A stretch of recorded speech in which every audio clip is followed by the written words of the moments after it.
Farg'ona shahridagi Norin Sirdaryo irrigatsiya tizimlari havza boshqarmasining suvchilar maktabida ekologiya va suv resurslari bo'yicha Injech H2O davlat xususiy muloqotlari orqali O'zbekistonda yashil kun tartibini rivojlantirish granti asosida seminar trening o'tkazildi. Ushbu seminar Yevropa Ittifoqi, O'zbekiston Respublikasi Suv xo'jaligi vazirligi, suv resurslaridan mukammal foydalanish suvchi jamoat birlashmasi hamda Yevropa komissiyasi, kichik va o'rta korxonalar uyushmalarining Yevropa konfederatsiyasi tomonidan tashkil etildi.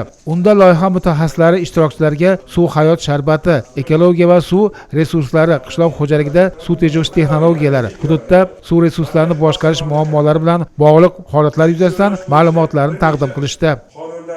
Ushbu seminar treninglarning asosiy maqsadi O'zbekistondagi va Markaziy Osiyodagi suv muammolari, ularning kelib chiqish sabablari, hozirgi global isish natijasida ushbu muammolarni keltirib chiqilishi hamda o'sha muammolarga aholini tayyorgarligini oshirish, ularni shu muammolardan xabardorligini oshirish, ularni shu muammolariga moslashib keyinchalik hayot tarzini moslashtirishga o'rgatish hamda ushbu muammolarini yechishga olib chiqadigan ma'lum bir guruhlarni shakllantirishga maqsad qilib olingan.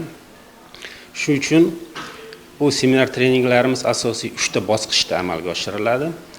2 kun davom etgan tadbir doirasida ishtirokchilarning bilim va ko'nikmalarini mustahkamlash maqsadida viloyatning yirik suv obyektlarida dala seminar trening ham o'tkazildi.